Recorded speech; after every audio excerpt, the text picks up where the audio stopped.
Good news is, for me, I'm here. The bad news for you is, I'm coming back.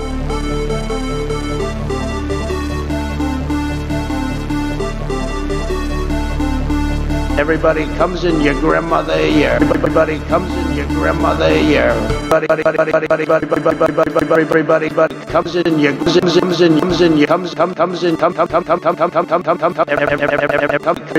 comes in your grandmother.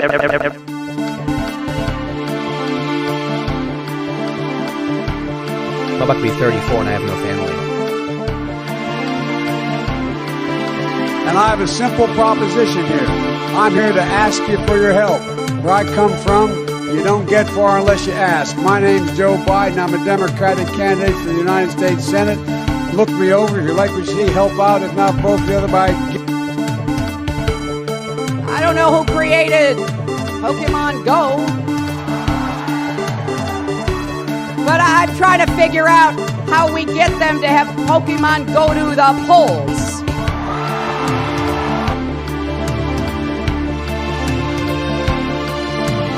Allow protesting. Isn't it wonderful? Isn't it wonderful to allow protesting? Isn't it wonderful to allow protesting? No. That was an opinion of somebody, and that was a retweet. I'll put it out there. People can decide for themselves. I'm taking this as a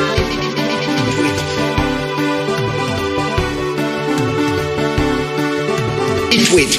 That was an opinion of somebody. That was a retweet. That was a retweet. And that was a retweet. That was a retweet. I'll put it out there. So notice something. I defended him on his bad joke because I have standards and I have principles. Mr. Sam, if I could just get the sentence out. We could talk about Jimmy Dork's going to kill 15 kids tomorrow, and I still believe in force the vote.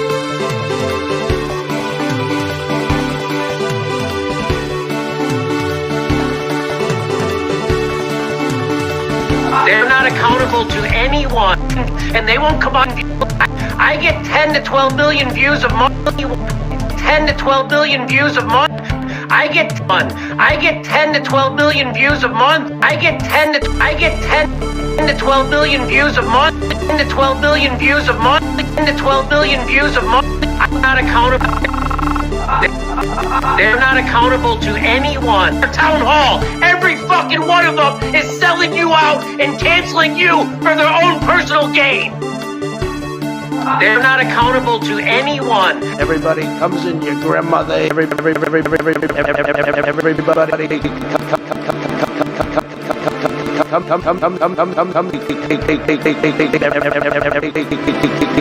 comes in your grandmother, your father, your mother, your brother, your cousin.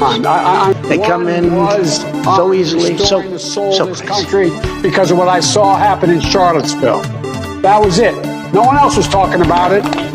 The words have come back up again. Nobody else. So I learned. I'm talking about it. The words of presidents matter. Nobody else. I learned about kids jumping on my lap, and I've loved kids jumping. And I've loved kids jumping on my lap. I've loved kids jumping on my lap. I've loved kids jumping on my lap. And I've loved kids jumping on my lap. It's not that they don't want to help. They don't know quite what to do. Play the radio. Make sure the make sure you have the record player on at night. The phone. Make sure the kids hear word.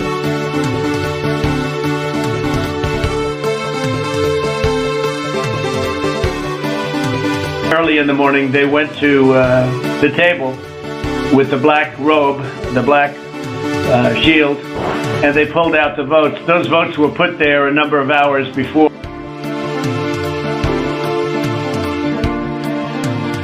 $7 million for reef fish management, $25 million to combat Asian carp, $2.5 million to count the number of amberjack fish in the Gulf of Mexico. Oh, seriously, hot sauce. I've been eating a lot of hot sauce, a lot of raw peppers and hot sauce. Oh, seriously, hot sauce. I've been eating eating a lot of hot sauce, a lot of raw pepper. I don't know who created Pokemon Go, but I'm trying to figure out how we get them to have Pokemon go to the polls.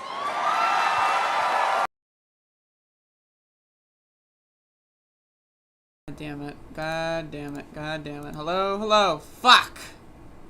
Okay? Hello? Is this thing on? I have fucked up the intro once again. Folks, I am sorry. A seamless intro, something I am not capable of. It's just not possible. It's just not gonna happen. So, don't think it's gonna happen. And then that's also happening, okay? How about this? Pretty good. Okay. Pretty good. Alright. So it works. The stream works, folks. Welcome to Above It Motherfucking All. This is the show. It exists. And that's the show. And so thank you for watching, everyone. Have a good... No, I'm just kidding. Alright, let me turn my light that's not placed properly on. So it gives me minimal...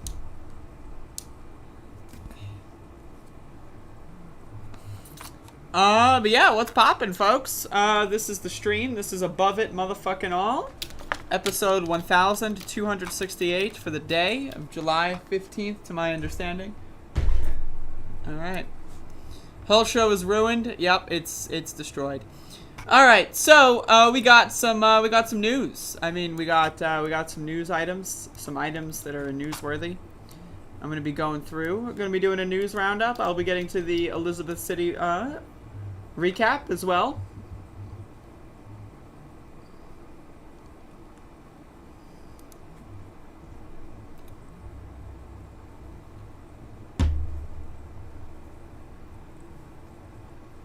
What is on my shirt?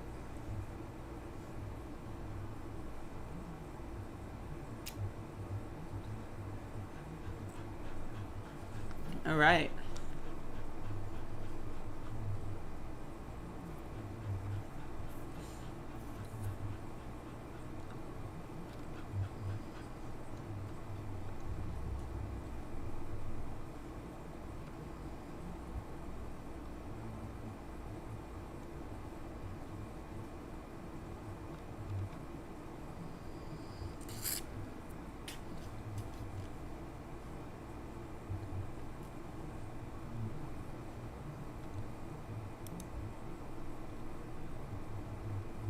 This is one hell of a headline.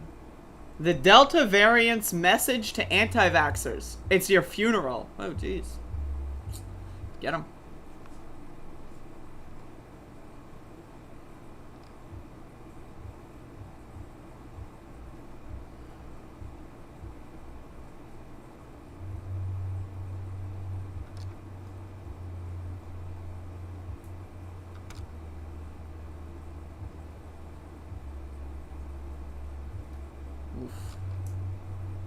Traffic alert, I-16 closed in both directions. Why is that national news?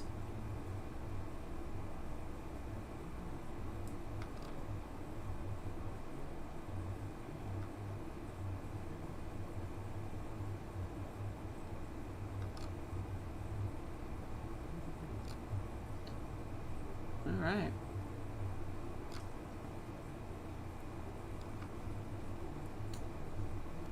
Alright, folks. You ready for the motherfucking news?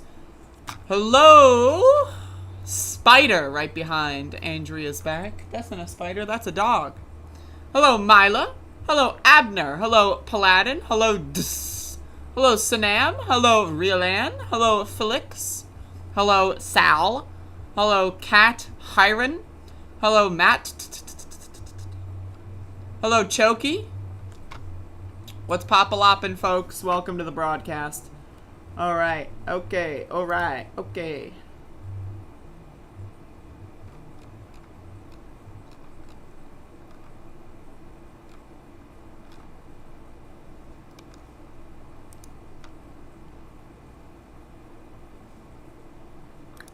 Wait, is this real? Hold the phone, is this real?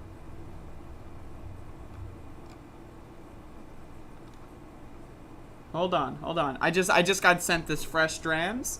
Let's check this out. Okay, folks. Now, I want to say, I don't know if this is real. I don't know if the caption is correct. I don't know. This could be real. This could be fake. I haven't listened to this clip yet. Let's find out together. So apparently Kyle Kalinske has been destroyed, folks. Is this possible? Is this possible? Let's find out if this is real. All right. Well, some of these controversies, but and we have people on from the network and our guest hosts more often. Kyle is no longer part of the network, and so he says that he disagrees with us on some policy issues. It is what it is. Good luck to him, and let's see if he can placate the people he's trying to placate. My guess is it'll end in disaster. It has already started in disaster, and probably will head in that direction. So we've had. Yo, okay, I'm sorry. This is hilarious. Okay, I gotta move my pillow because my pillow is just a platform for something much bigger, folks. All right, so this is extremely funny. In fact, it's so funny. I'm gonna turn my air conditioner off. All right, so let's finish the clip. Kyle on many times before, and we had a great relationship with him. We've done many shows with him and supported him. Nowadays, though, he seems to be going in a different direction. Everybody's free to make their own choices. Well, some of these controversies, but and we have people on from the network and our guest hosts more often. Okay, I'm sorry. This is really funny. So, okay. First of all, the idea of kicking someone out of your network because they disagree with you on certain policy distinctions. Dumb.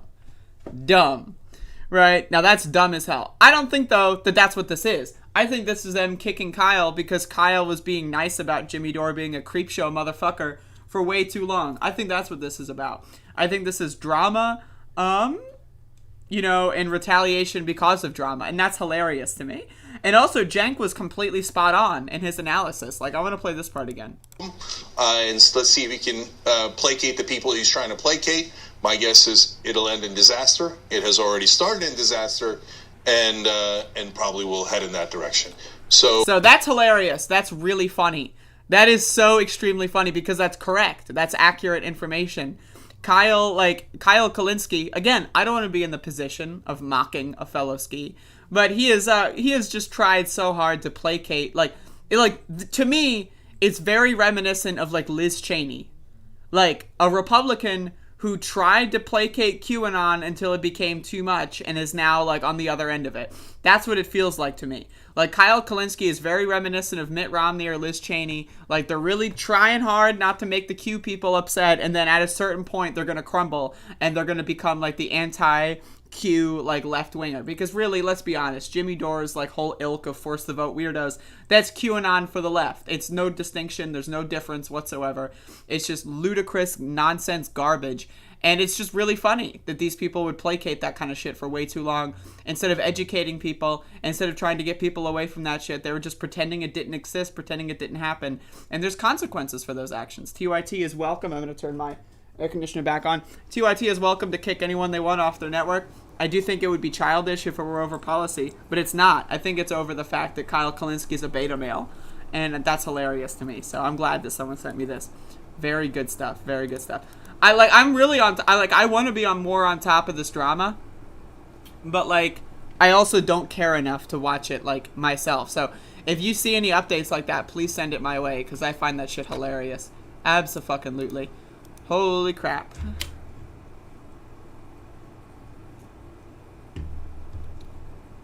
What can I do to get on the TYT network? Hey, Lindsay. Like, can I, like... I want to be very upfront. I don't like TYT. I don't watch their show. I don't really care about them. But how can I get on their network? Does anyone want to try to do this game? Like I have no personal issues with anyone on there, but I just want to get those mad views. You know what I'm saying? We got a Jimmy in the chat. Oh fuck, Jimbo Dumbo.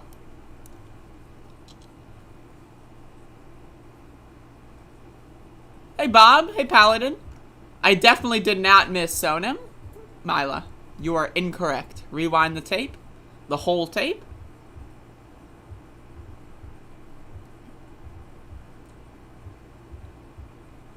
Spider? I hardly knew her. TYT's views are dropping like the Zeppelin. Okay, I'm gonna be honest. This whole meme of TYT losing viewers, like, people have been saying that shit for like 5-6 years now. They're not losing viewers, bro. That's literally not happening. Second of all, even if they were losing viewers, that's not an argument. That's just not an argument. Okay, they're losing viewers. And I've lost viewers ever since I started doing protest coverage. Does that mean I shouldn't do protest coverage? Like, what is the argument here? If the argument is losing viewers makes you bad, then that just to me says you are pro-capitalism. If your argument is TYT is bad because they lose viewers, that just makes you a capitalist. You're not, I'm sorry, but that's just dumb as hell. You're an idiot. And honestly, like, low IQ Dumbo shit.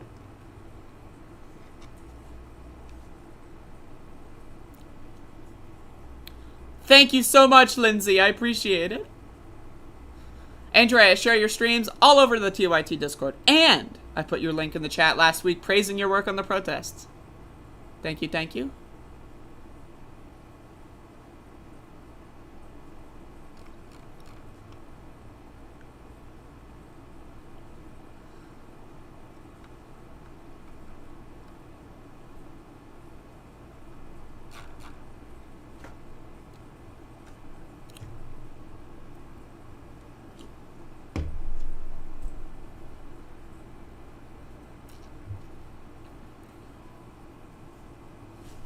Alright, folks. Let's get into some more real news, right? That was fake news, right? That was shit that doesn't matter. That was like, who cares, right? Let's get into some real news. I'm scrolling through.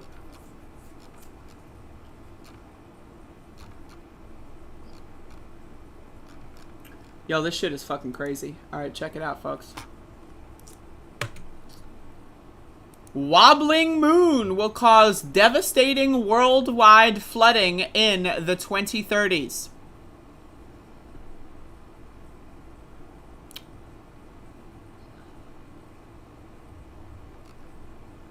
The world faces an onslaught of coastal flooding starting in the mid-2030s due to a wobble in the moon's orbit, NASA has warned.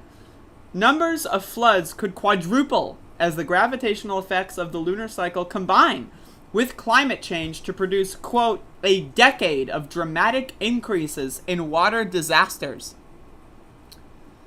Lord have mercy.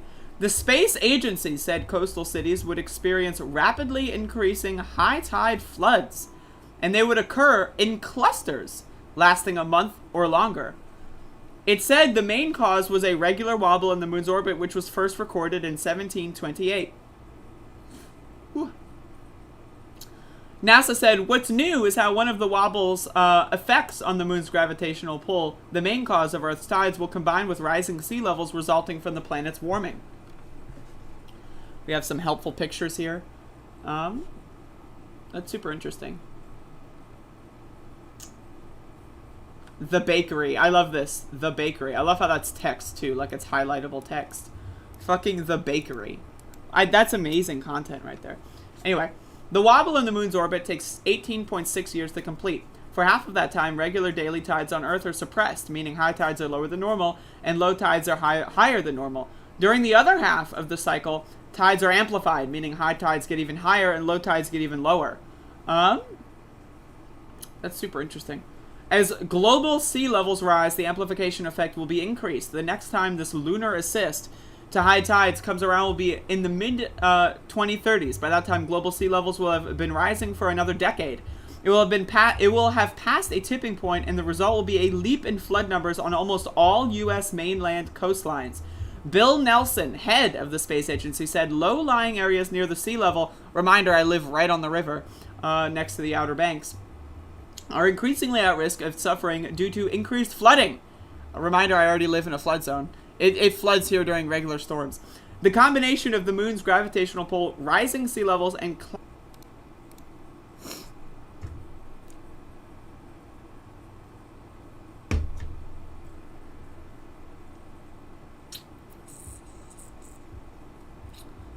folks,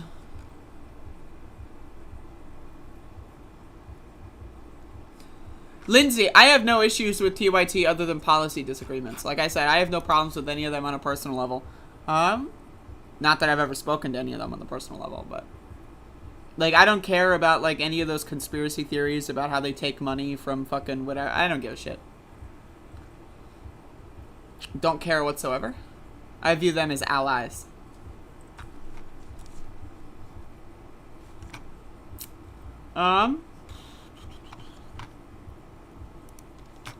Yep, so.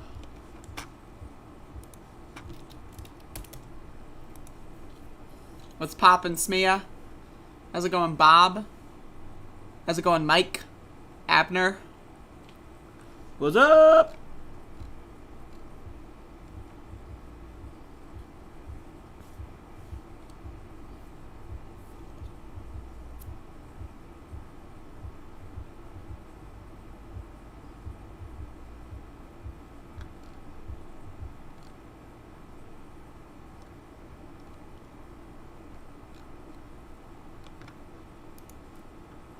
All right, folks. Full-time minimum wage workers can't afford rent anywhere in the U.S., according to a new report. Let's check this out, folks. Bada boom. Trending now. The co-creator of Dogecoin explains why he doesn't plan to return to crypto. That's number one, or you said? Okay. People working minimum wage jobs full-time cannot afford a two-bedroom apartment in any state in the country.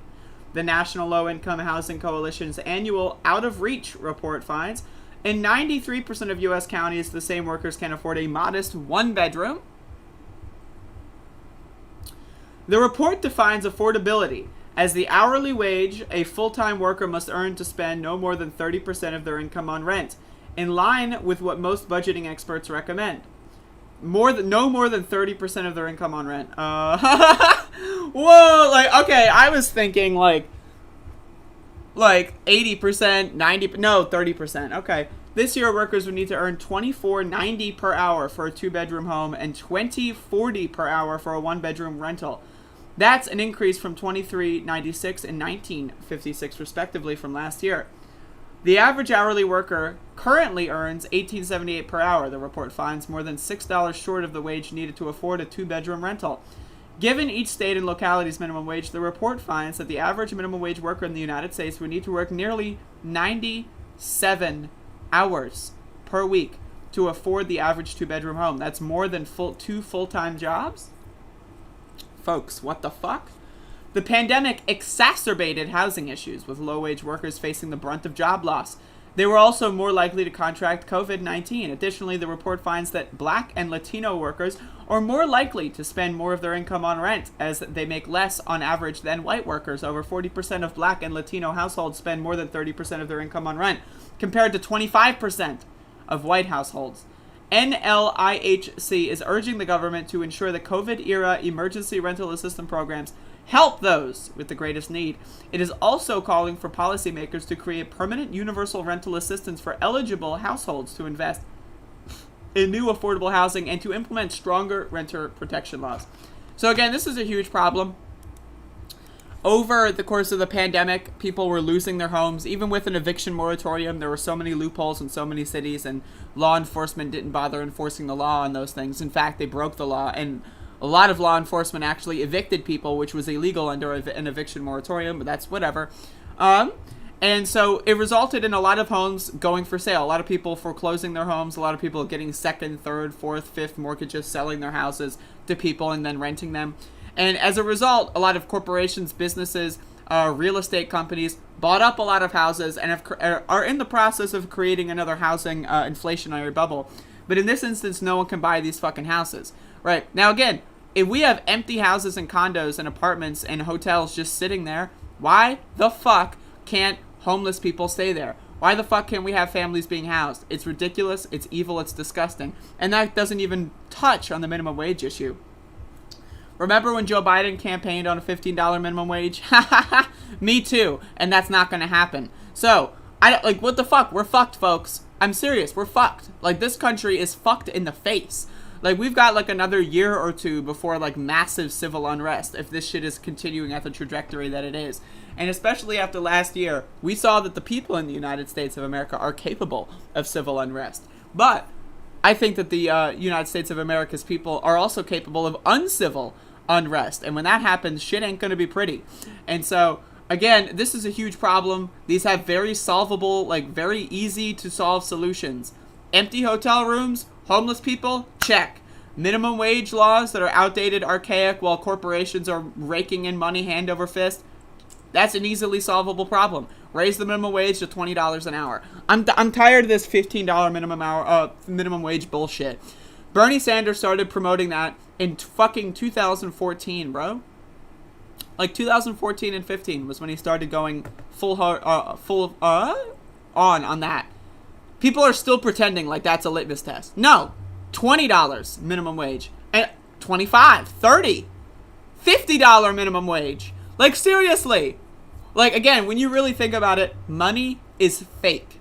It does not exist. Money isn't real. It doesn't mean anything.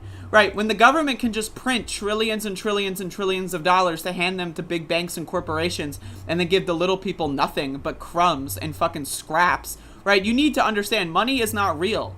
Right? If the minimum wage were $90 an hour, you know what the corporations would try to do? You know what the government would try to do? Inflate that shit so that 90 an hour wouldn't mean anything and that milk would cost $100 a gallon. Right? We have to understand money as a concept is not real. We can print as much money as we want, we can give it to as many people as we want, and we can make goods and services cost as much money as we want. All of these numbers are fake. Right? They're just, again, they're not real. We are, like, very close also to like an automated society. Give us another 25 years and there's going to be no more manual labor jobs. There's going to be no more cashiers. There's going to be no, like, mechanics. There's going to be no more. That's all going to be automated, right? So I'm just telling you right now, we need to figure this out. We need to all understand money is not real. It doesn't exist. These are just numbers that are used to oppress us. These are things that are, like, these are just, like, capitalist tools in their toolbox to fuck us over in the face. And personally, I'm not interested in that, right? These are all problems with solvable These are all solvable problems with very easy to implement solutions. Empty hotels, empty condos, homeless people, check.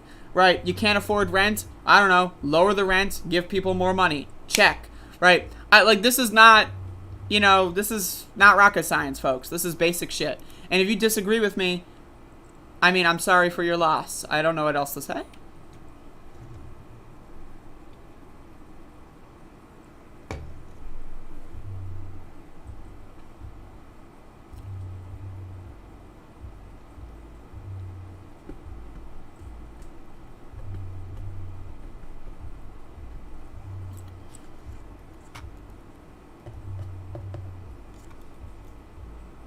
All right, folks.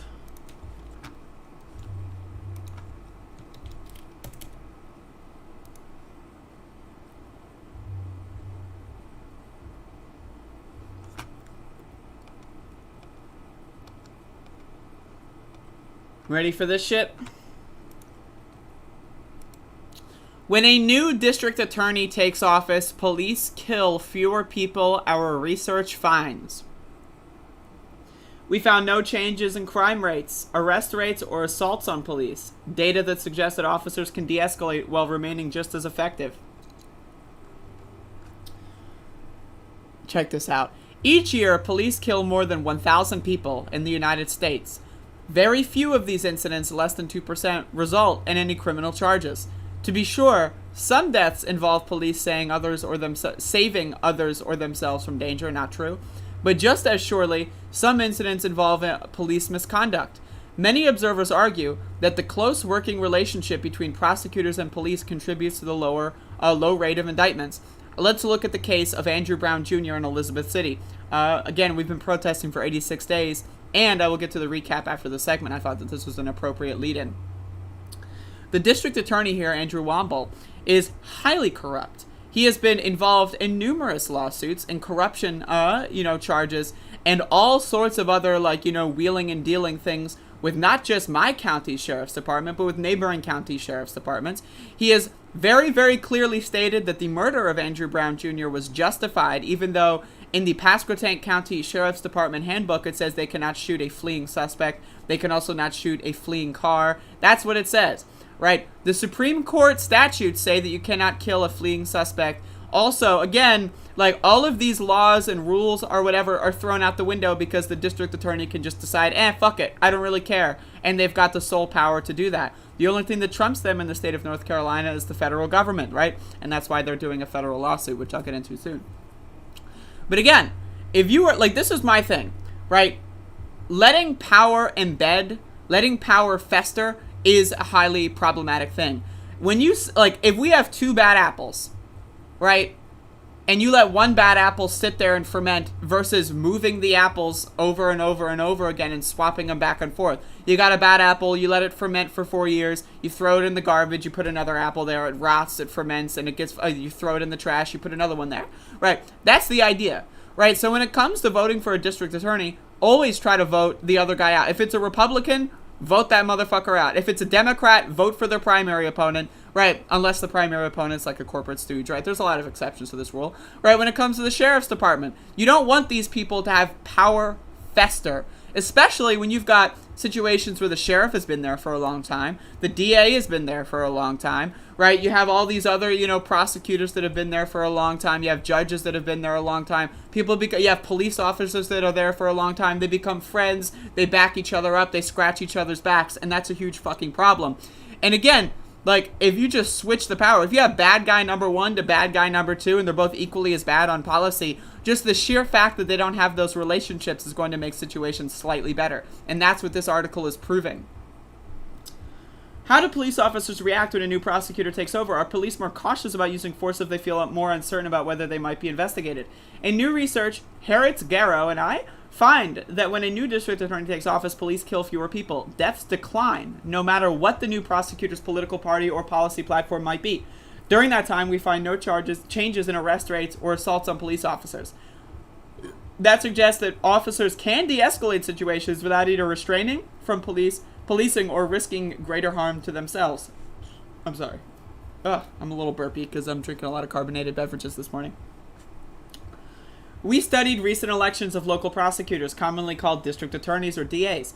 We observed election outcomes for all 2,315 districts that elect this position in the United States from 2012 to 2017. We then compared the number of killings by police in all districts where the incumbent district attorney won re-election with those in districts where the new candidate won office. To do so, we compiled data from Prosecutors and Police Project Mapping Police Violence, the FBI and the Census Bureau.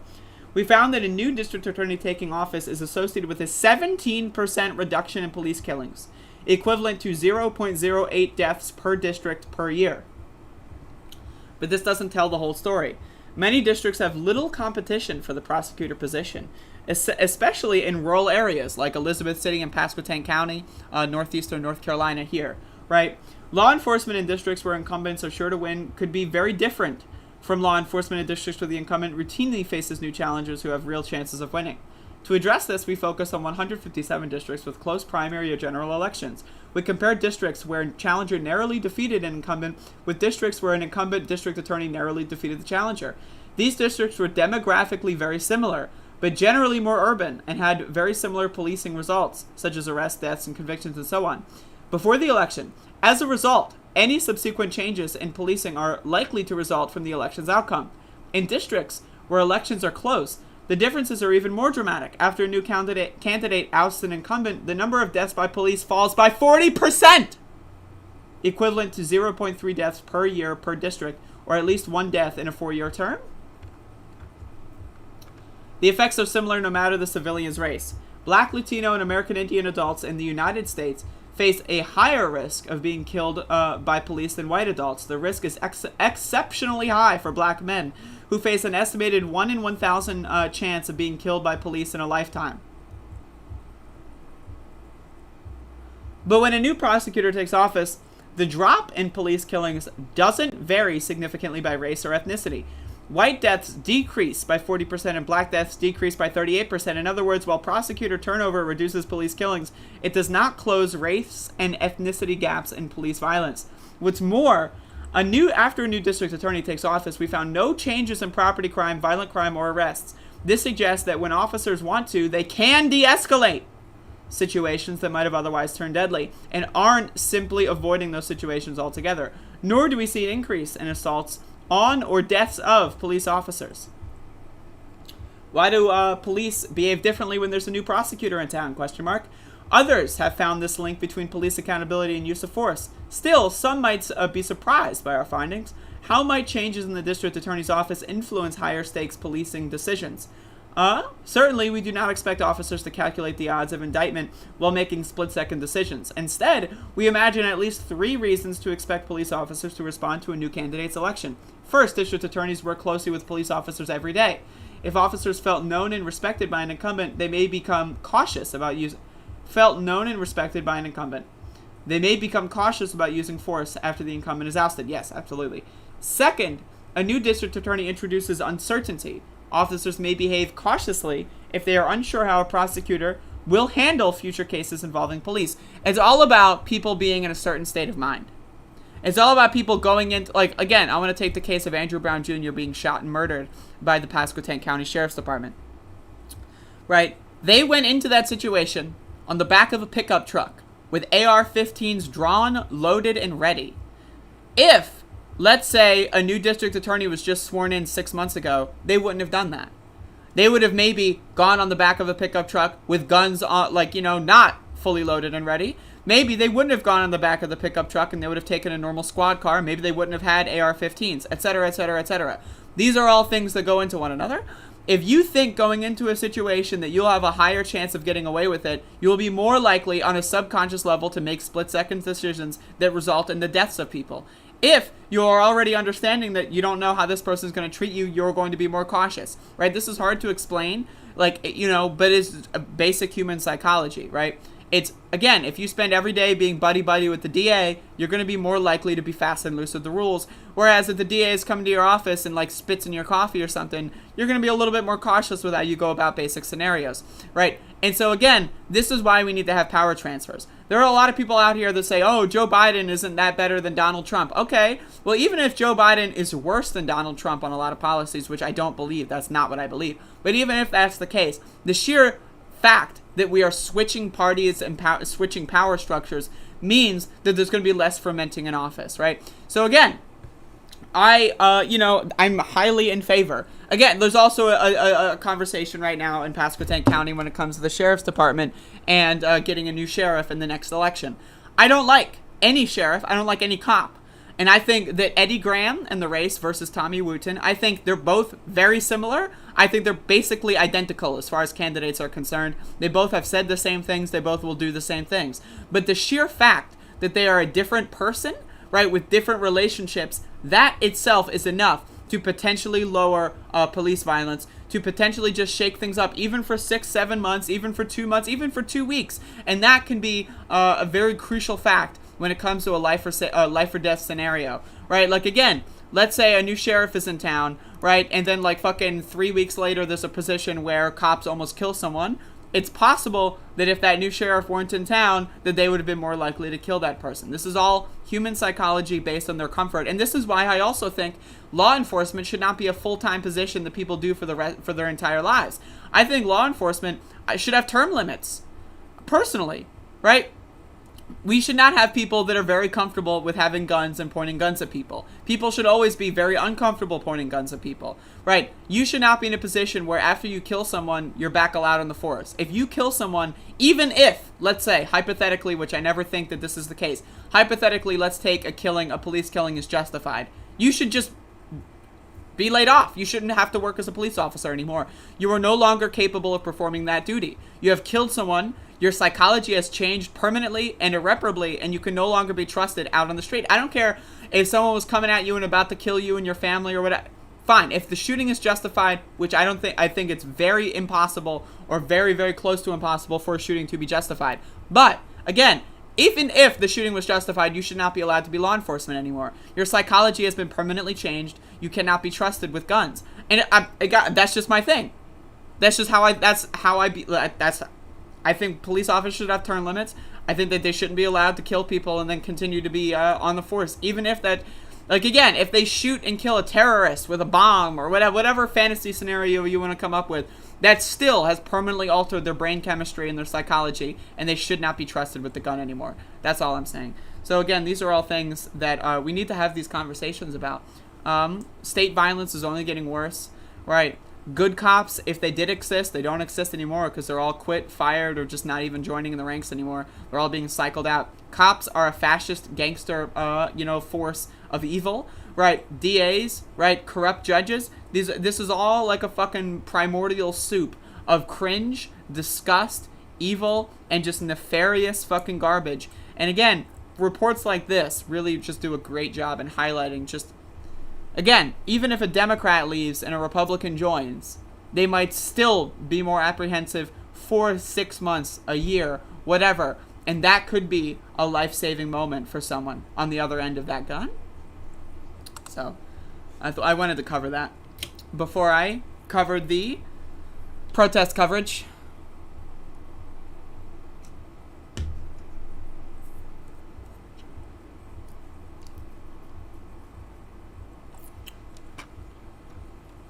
How's everyone doing today, folks?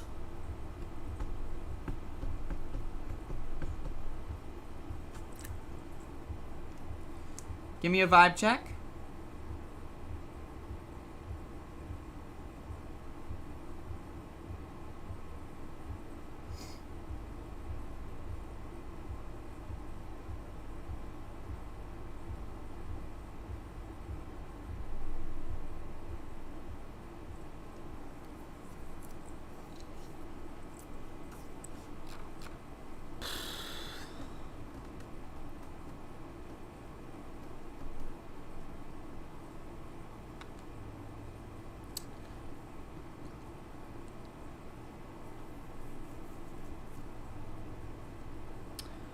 From the ex-daughter of a cop, I also think requiring them to carry liability insurance would weed out some of the shit. Absolutely. I feel mischievous. Oh, shit, Matt. Not bad? Did you get the PayPal? Let me check, Sal. Good vibes. How about you? I am feeling fantastic. Whoa! Salish Naran, thank you for the $100 contribution. I appreciate it. Thank you so much. JL 199 vibes.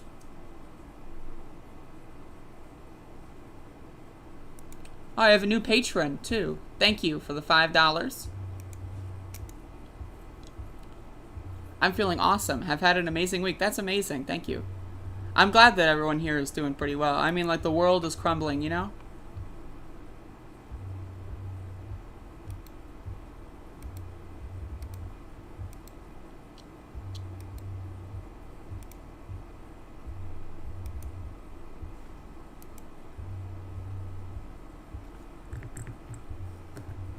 I appreciate it, folks.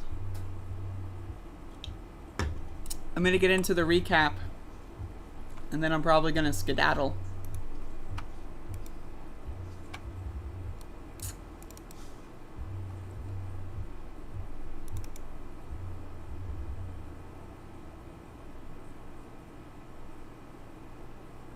The world has stage 4 capitalism. Oh my god.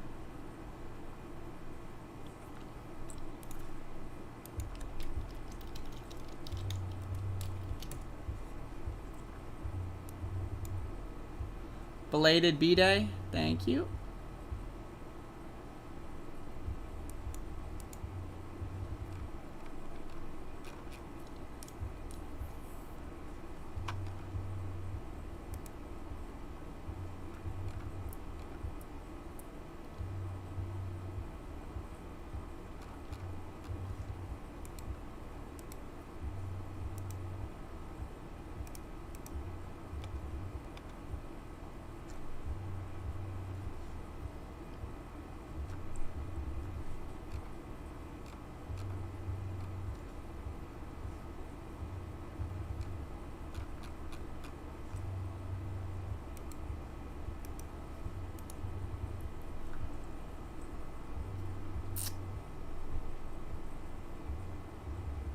JL has returned from the 7,000-year hiatus.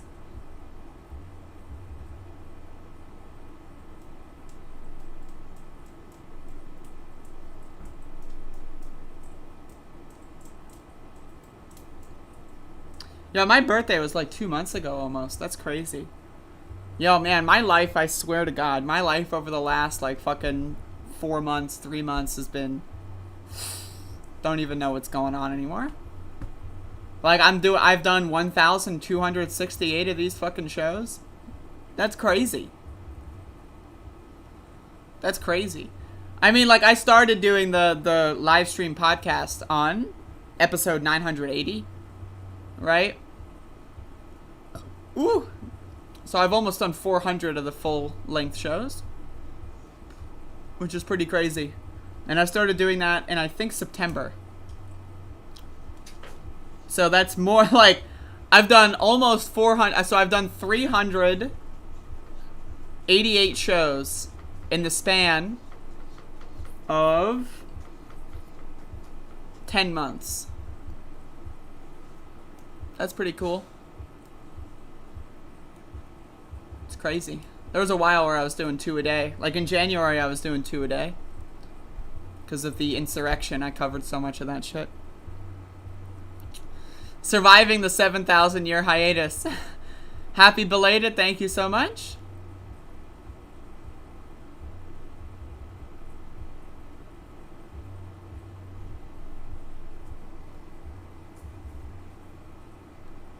Wait, what?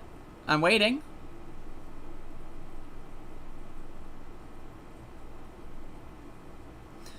Trump was so close to dying of COVID, and then he was even more of a psychopath after he survived. Shit's crazy, man.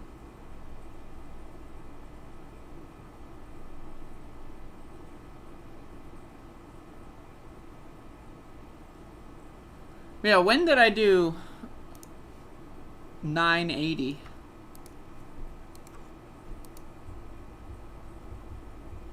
Thinking about the Kyle versus TYT shit. I'm always baffled at how viewers choose a side based on news show they like the best. It's incredible stuff. September 28th was my first live stream show.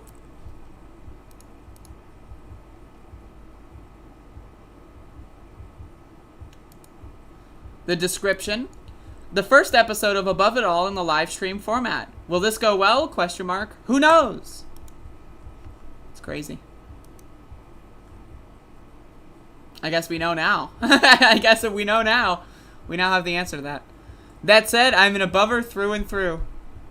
Matt, what if I get into a feud with like Sam Cedar? What are you gonna do? I'm already feuding with Ben Burgess. That's already hard enough on Matt's brain.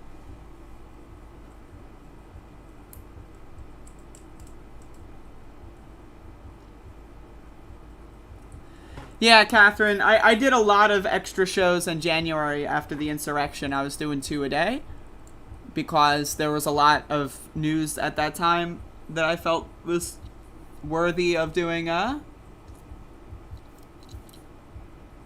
extra shows every day for a while.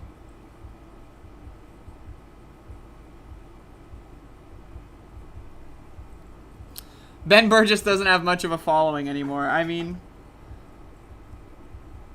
Did he have much of a following to begin with? I'm sorry. I'm sorry. I didn't mean it. I didn't mean it. I'm so sorry. Don't look at me.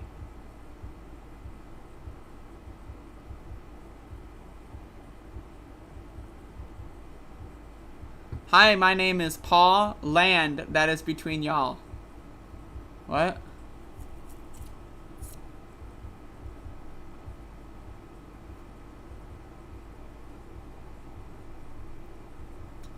Andrea got under Ben's skin big time.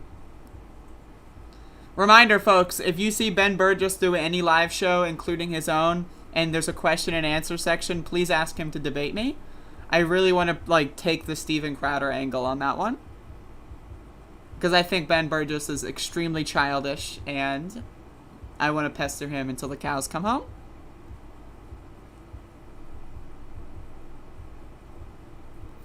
Andrea was the first streamer I've given to. Would like to do more. I didn't know that. That's super nice. My name is Paul. I thought your name was Matt. I'm getting mixed signals here. I think the live format worked out for me. Me too.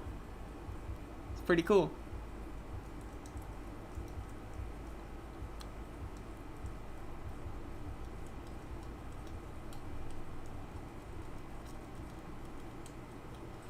Alright, folks. You ready for the motherfucking recap?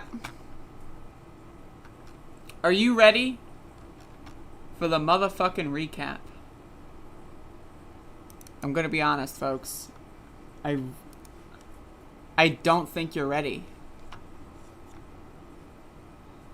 Send me a DM. And I will follow you. Sal, I got you. Itor, ready for the motherfucking recap.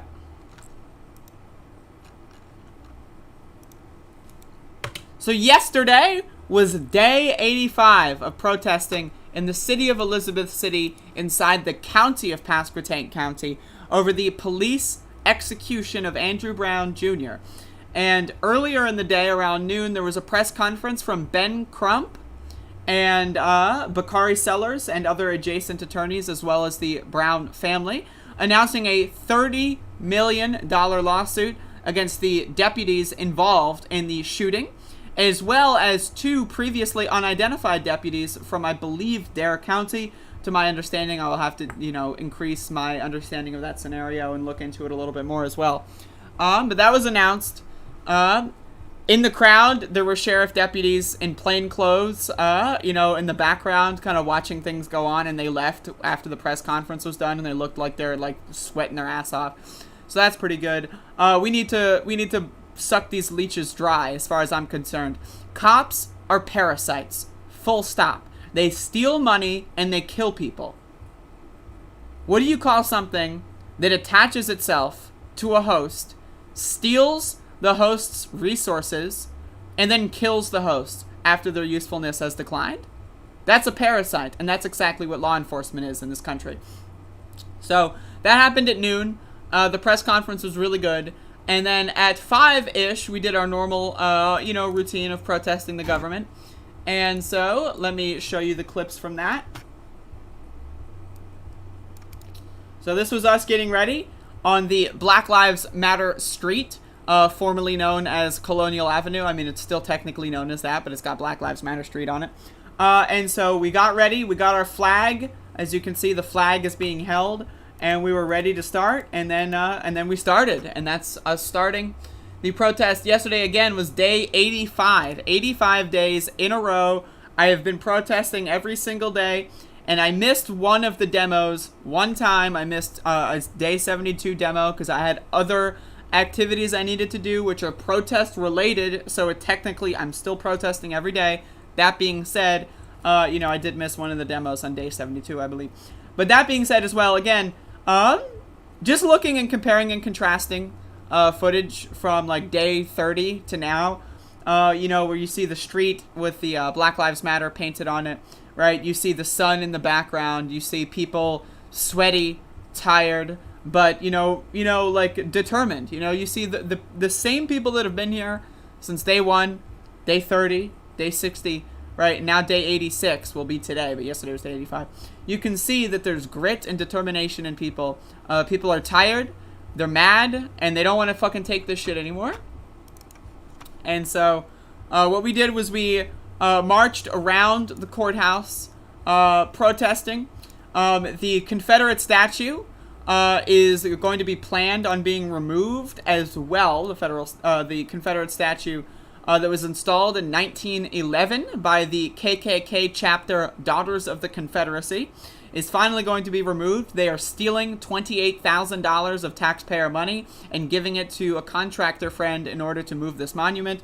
I consider that a racism tax. That money should be coming out of whoever's private land they're putting it on, and or the county commissioners, and or just anyone who wants it. They should be paying for that. Black people should not be paying money to remove a Confederate statue. I'm sorry. That's just unacceptable to me. But we marched around Colonial Avenue and Main Street, and I got some good footage here, as you can see. And we made our presence known. We are going to be out here every single day. Day 100 is fast approaching. The 3-month anniversary of the shooting is fast approaching. And, this stuff isn't going to end. We're going to keep going. It's going to be every day. And that's just how things are going to be. I don't know what to tell you. I'm going to be out here every day until this is done. And it's not going to be done anytime soon, especially at the rate of progress that we have right now. Right? If the federal lawsuit is the only way that we are able to get justice, that's going to take a long time. And we're going to be out here protesting every single day until then. Until then? Again, as I said at the county commissioner meeting on Monday, it does not cost $28,000 to move the monument. You can move it a lot. Again, I'm just pointing it out. We have a river right down the street. Literally, 2 blocks, 3 blocks down is a river. It doesn't cost $28,000 to move that statue. I'm just letting y'all know. That's just a fact of the matter. But either way, they're stealing taxpayer money and taxing black citizens in a majority black city, I should say, to remove a Confederate statue. I find that unacceptable. And I think that the people on the county commission are cowards. I think that they all need to be voted out. I think that they all need to be ran out of town. I don't think that they should be allowed to show their faces here without getting mocked or having, various fruits or vegetables being thrown in their general direction. But of course, you shouldn't throw them at them, of course, just, in their general direction. But again, I really, need to underscore that this is a historic, movement going on. I know that there's, a lot of people that didn't think it would last this long. There's a lot of people that don't know it's lasting this long. But 85 days, today will be 86, in a row, not a single missed day.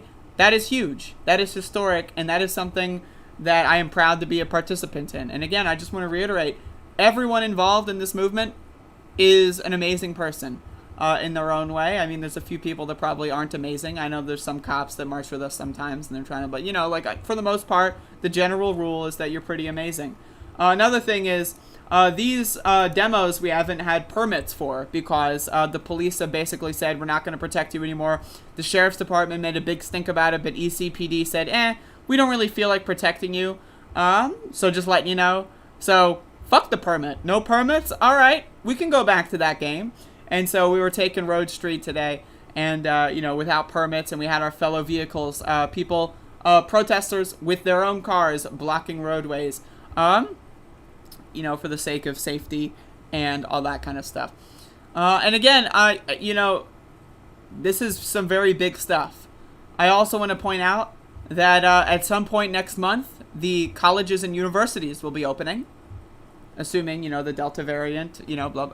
But assuming things go on a schedule, colleges and universities in this area, which this is a college town, will be opening.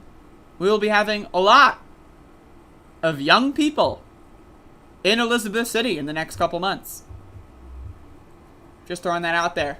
I'm just throwing that out there. It's a retweet, bro. I don't make the rules. But again, I'm super proud of everyone in Elizabeth City. And again, this is a historic movement. And I'm glad to be covering it and all that kind of stuff. Got some good shots of the flag there. And I had some protest selfies afterward that I'm going to show because that's the kind of person I am. That's me. While everyone's talking, I'm in the background taking a photo of myself. That's also me. I took another photo of myself. This is the photo I used in the thumbnail, as you can see. Taking photos of myself. But again, a great day. I thought it went really well, especially given the announcement of the lawsuit. And I'm excited to see how things play out. And fuck the sheriff's department. All my homies hate the sheriff's department. The end?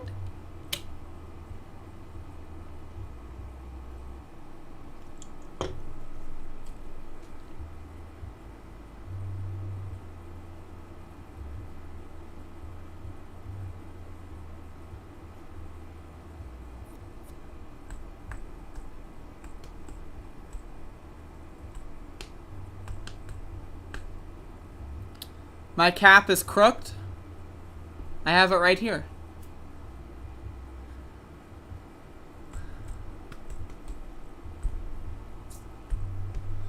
See, I've got the opposite problem as Sal and Choki. I can't unsubscribe from the TMBS Patreon. Just can't do it. I'm locked in for life. You're telling me that I have to unsubscribe from TMBS? Can't do it. It's just not going to happen. So I'm locked in for life on that one. And I don't mind.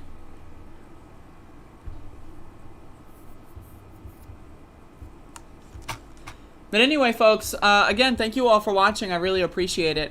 Will there be updates on the case? Whenever I get updates, I give them to y'all. Plain and simple. I gotcha. But yeah, I mean, if anyone has any comments, questions, or concerns, feel free to post them. But if not, I will be turning the stream off in the next 2 minutes or so. It wasn't the pick. Well, it happens.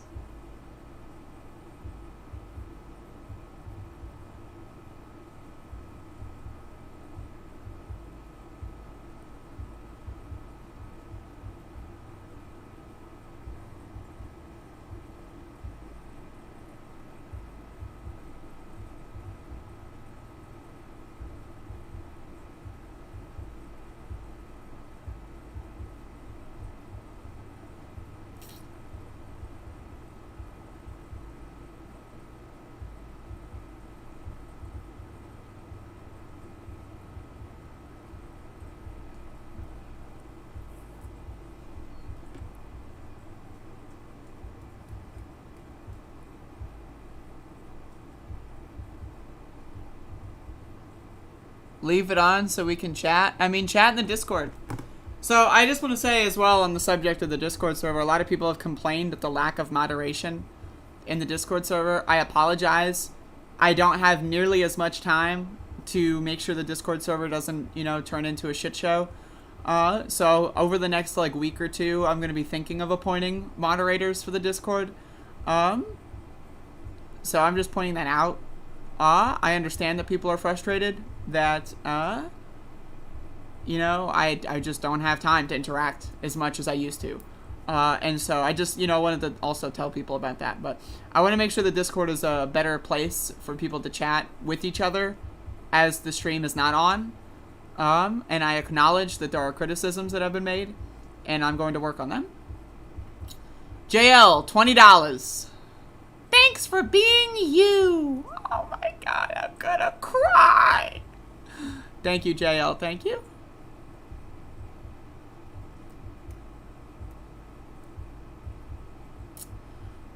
But, yeah. So, feel free to join the Discord. And if it's annoying, just know that I'm working on it. Yeah, like, I'm gonna be honest. Like, people have told me that the Discord has had a lot of arguments, and I've missed them entirely. I don't even know what the hell they're talking about. Because I just, you know, I haven't had time for that. And I haven't had time for a lot of things. And that's one of them. And so, like, just know that it's not, like, it's not out of malice or lack of care. It's just, like, I haven't had enough time to put any sort of thought into it. But I'm thinking about it. And over the next week or two, I'm going to see if I can appoint some moderators.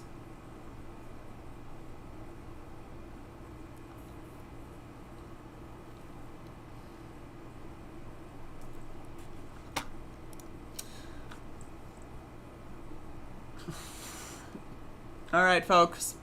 Thank you for watching. I appreciate all of you. Everyone have a beautiful day. Goodbye. War in American energy. We're in war.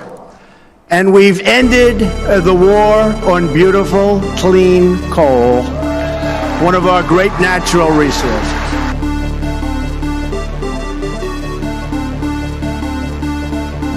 They felt pretty comfortable after day 2.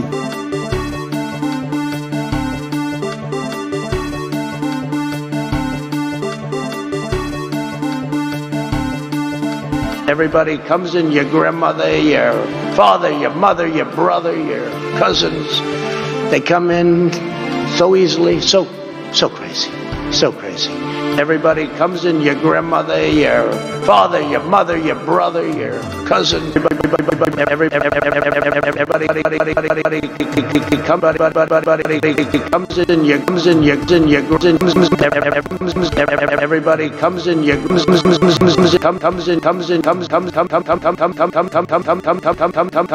your grandmother, comes in, your grandmother, your father, your mother, your brother, your cousins. They come in, comes in your grandmother, your father, your mother. mother, your cousins, comes in your grandmother, comes in your grandmother, everybody comes in your grandmother, everybody comes in your grandmother, everybody comes in your grandmother, your father, your mother, your brother, your cousins. They comes in your grandmother, comes in your grandma, comes in your grandma, comes in your grandma, comes in your grandma, comes in your buddy, comes in your grandmother, yeah, comes in.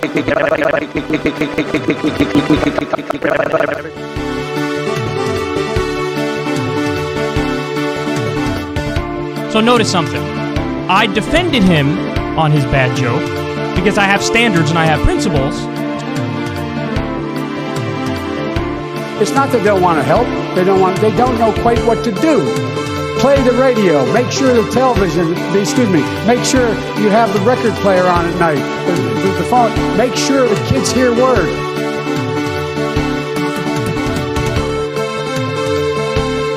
First time I ever heard of Black Lives Matter, they were chanting pigs in a blanket, talking about police. Pigs, talking about our police. Pigs in a blanket, fry them like bacon. I don't know who created Pokemon Go, but I'm trying to figure out how we get them to have Pokemon go to the polls.